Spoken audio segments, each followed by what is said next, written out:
പിതാവിന്റെയും പുത്രന്റെയും പരിശുദ്ധാത്മാവിന്റെയും നാമത്തിൽ ആമേൻ. ജൂൺ 8 ഞായറാഴ്ച. അമ്മേ പരിശുദ്ധ അമ്മേ, അമ്മേ പരിശുദ്ധ അമ്മേ, ദേവമാതാവേ, ദൈവമാതാവേ, കൃപാസനത്തിലൂടെ ഞങ്ങൾക്കും ഞങ്ങളുടെ ദേശത്തിനും അമ്മ മധ്യസ്ഥം തേടി തന്ന എല്ലാ അനുഗ്രഹങ്ങൾക്കും കൃപകൾക്കും ഞങ്ങളിപ്പോൾ ഹൃദയം നിറഞ്ഞ നന്ദി പറയുന്നു. പരിശുദ്ധമ്മേ, ദൈവമാതാവേ, 2004 ഡിസംബർ 7 ഉച്ചകഴിഞ്ഞ് 2:30 സംഭവിച്ച അമ്മയുടെ പ്രത്യക്ഷപ്പെടലിനെ കുറിച്ച് തിരുസഭയ്ക്ക് സമർപ്പിച്ചിരിക്കുന്ന പഠനരേഖകളുടെ മേൽ സഭാത്മകമായ പഠനം ആരംഭിക്കുവാൻ ഞങ്ങൾ പ്രാർത്ഥിക്കുന്നു. അമ്മേ പരിശുദ്ധമ്മേ, ഭൂസ്വർലോകങ്ങളുടെ രാജ്ഞിയായ അങ്ങേക്ക് ഭൗമ സംരക്ഷണത്തിനായി പ്രപഞ്ച പ്രകൃതിയെ തന്നെ തിരുസഭ പ്രതിഷ്ഠിക്കുവാൻ ഈ പ്രത്യക്ഷീകരണം വഴി ഇടയാക്കണമേ. പരിശുദ്ധ അമ്മേ, ജപമാല മാതാവേ, സകല കൃപാസനം പ്രാർത്ഥനകളോടും ചേർത്ത് ഞങ്ങളിപ്പോൾ പ്രാർത്ഥിക്കുന്ന ഈ കുടുംബത്തിന്റെ പ്രത്യേക നിയോഗം പരമക്കളെ.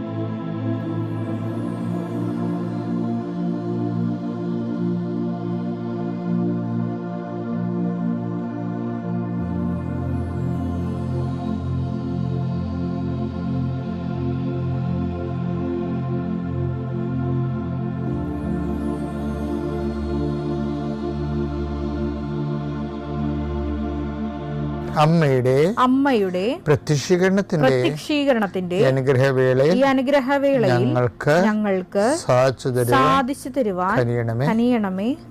ആമേൻ. വിശ്വാസ പ്രമാണം. സർവശക്തനായ പിതാവും ആകാശത്തിന്റെയും ഭൂമിയുടെയും സൃഷ്ടാവുമായ ദൈവത്തിൽ ഞാൻ വിശ്വസിക്കുന്നു. അവിടുത്തെ ഏകപുത്രനും ഞങ്ങളുടെ കർത്താവുമായ ഈശോ മിശിഹായിലും ഞാൻ വിശ്വസിക്കുന്നു.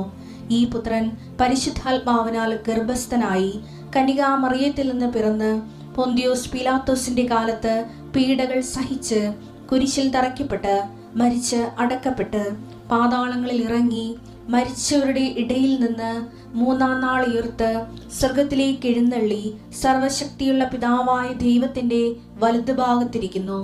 അവിടെ നിന്ന് ജീവിക്കുന്നവരെയും മരിച്ചവരെയും വിധിക്കുവാൻ വരുമെന്നും ഞാൻ വിശ്വസിക്കുന്നു. പരിശുദ്ധാത്മാവിലും ഞാൻ വിശ്വസിക്കുന്നു.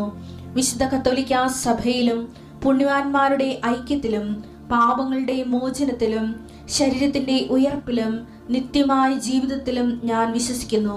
ആമേൻ. സ്വർഗ്ഗസ്ഥനായ ഞങ്ങളുടെ പിതാവേ, അങ്ങയുടെ നാമം പൂജിതമാകണമേ. അങ്ങയുടെ രാജ്യം വരണമേ. അങ്ങയുടെ തിരുമനസ് സ്വർഗത്തിലെ പോലെ ഭൂമിയിലും ആകണമേ.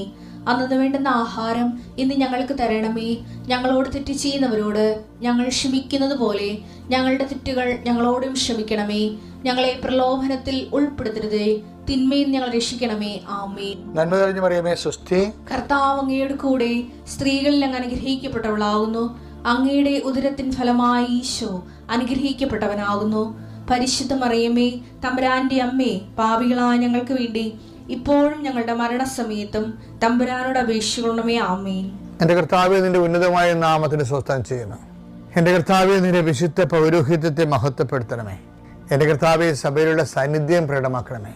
39 വർഷം അർപ്പിച്ച കൃപായുടെ യോഗ്യതയാൽ കൃപാസ്ഥാനത്താറെ ജീവനോടെ പ്രത്യക്ഷപ്പെട്ട പരിശുദ്ധ അമ്മയുടെ മാധ്യസ്ഥത്തിൽ ഈ പ്രാർത്ഥനയിൽ പങ്കെടുക്കുന്ന എല്ലാ മക്കൾക്കും അവരുടെ കുടുംബത്തിനും സമാധാനം ആശംസിക്കുന്ന, നീ ഏത് ഭവനത്തിൽ പ്രവേശിച്ചാൽ ആ ഭവന സമാധാനം ആശംസിക്കുന്ന നല്ല കർത്താവേ, നിന്റെ വാക്കിൽ ആശ്രയിച്ചുകൊണ്ട് ഈ പ്രാർത്ഥന കൂടുന്ന കുടുംബത്തിനും വ്യക്തിക്കും കർത്താവിൻ്റെ നാമത്തിൽ സമാധാനം ആശംസിക്കുന്നു. കർത്താവേ, ഈ സമാധാനം അവരുടെ ജീവിതത്തിൻ്റെ ഇന്നത്തെ വിവിധ ഘട്ടങ്ങളിലെ അനുഭവിക്കാൻ ഇടയാക്കണം പ്രാർത്ഥിക്കുന്നു. അവർ കണ്ടുമുട്ടുന്ന വ്യക്തികളിൽ അത് കഴിയുമ്പോൾ അവർ സംസാരം കഴിയുമ്പോൾ സമാധാനം നിറയട്ടെ കർത്താവേ.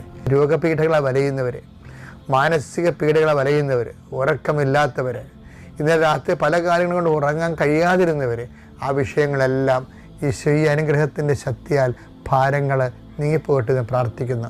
എൻ്റെ കർത്താവിനുമായ നാമത്തിൽ സഭയുടെ അധികാരത്തിൽ കുരിശടയാളത്തിൽ കൃപാസനത്താറെ ജീവനോടെ പ്രത്യക്ഷപ്പെട്ട പരിശുദ്ധയുടെ മാധ്യസ്ഥത്തിൽ നീ അനുഗ്രഹിക്കപ്പെടട്ടെ.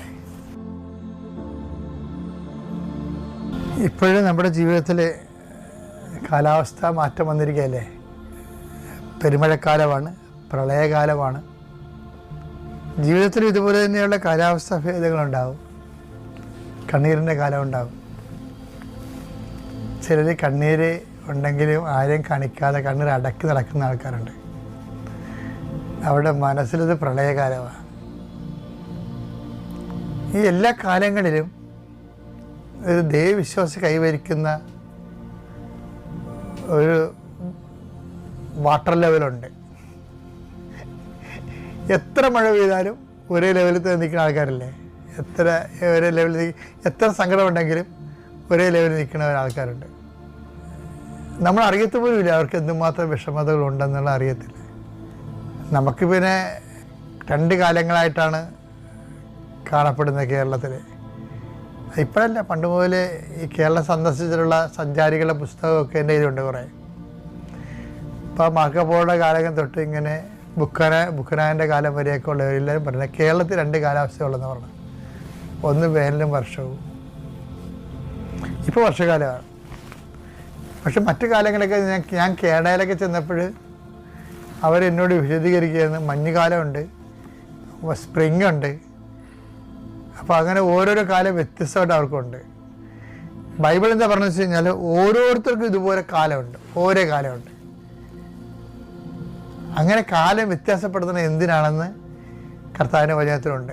ആ ദൈവാഭിമുഖ്യ ജീവിതവും അതിന് അനിപേക്ഷണീയമായിട്ടുള്ള കാലവ്യത്യാസങ്ങളും ബൈബിളിലെ ഒരു വിഷയമാണ്. ചിലപ്പോൾ സങ്കടമായിരിക്കും, ചിലപ്പോൾ സന്തോഷമായിരിക്കും, ചിലപ്പോൾ വ്യസനമായിരിക്കും, ചിലപ്പോൾ ഉത്കണ്ഠയായിരിക്കും, ചിലപ്പോൾ ആധിയായിരിക്കും, ഭീതിയായിരിക്കും. അപ്പോൾ ഇങ്ങനെ വ്യത്യസ്തങ്ങളായ കാലങ്ങളുണ്ടാകും. അപ്പോസ്തല പ്രവർത്തനം 17:26 ഭൂമുഖം മുഴുവൻ വ്യാപിച്ചു വസിക്കാൻ വേണ്ടി അവിടുന്ന് ഒരുവനിൽ നിന്ന് എല്ലാ ജനപദങ്ങളെയും സൃഷ്ടിച്ചു. അവർക്ക് വിഭിന്ന കാലങ്ങളും വാസഭൂമികളും നിശ്ചയിച്ചു കൊടുത്തു. അത് വിഭിന്ന കാലങ്ങളും വാസഭൂമികളും. ടൈമും ഉണ്ട്, സ്പേസും ഉണ്ട്. ടൈം മാത്രമല്ല കൊടുത്തത്, ടൈമും സ്പേസും എല്ലാവർക്കും അങ്ങനെയാണ്. അപ്പം നിൻ്റെ അനിയത്തിയുടെ അല്ലെങ്കിൽ നിൻ്റെ ചേട്ടൻ്റെ ടൈം ആൻഡ് സ്പേസ് ആയിരിക്കത്തില്ല നിൻ്റെ ടൈം ആൻഡ് സ്പേസ്. ഇപ്പം ചെറിയ പറയത്തില്ലേ, ഞങ്ങൾ രണ്ടും ഒരേ ഉദരത്തിൽ നിന്ന് വന്നവരാണ്, ഒരമ്മ പെറ്റവരാണ്, പക്ഷെ 2 തരത്തിലാണ് ജീവിക്കുന്നത്. 2 പേർക്കും ടൈം ആൻഡ് സ്പേസ് വ്യത്യാസമുണ്ട്. ദൈവത്തിൻ്റെ മുമ്പിൽ ഇതെല്ലാം ഒരു ടൈമാണ്, ഒരു സ്പേസാണ്. അതെന്താണെന്നറിയാമോ? ഇതെന്തിനാ ഇങ്ങനെ ടൈം ഡിഫറെൻ്റ് ആക്കിയിരിക്കുന്നതിൻ്റെ ഉദ്ദേശം എന്തിനാണ്? എന്താണെന്ന് വായിച്ചേ. ഇത് അവർ ദൈവത്തെ അന്വേഷിക്കുന്നതിനും ഒരുപക്ഷേ അനുഭവത്തിലൂടെ അവിടത്തെ കണ്ടെത്തുന്നതിനും വേണ്ടിയാണ്. അനുഭവത്തിലൂടെ ദൈവത്തെ കണ്ടെത്താൻ വേണ്ടിയാണ്. അപ്പൊ ദൈവത്തെ കണ്ടെത്താനുള്ളൊരു മാർഗം എന്താണ്? അനുഭവമാണ്. അനുഭവം ഉണ്ടാണെങ്കിൽ എന്ത് ചെയ്യണം? ജീവിതത്തിന്റെ അനുഭവങ്ങൾ വ്യത്യസ്തങ്ങളായിരിക്കണം. ഒരു അനുഭവത്തിൽ മാത്രം ദൈവത്തെ കണ്ടെത്താൻ പറ്റത്തില്ല.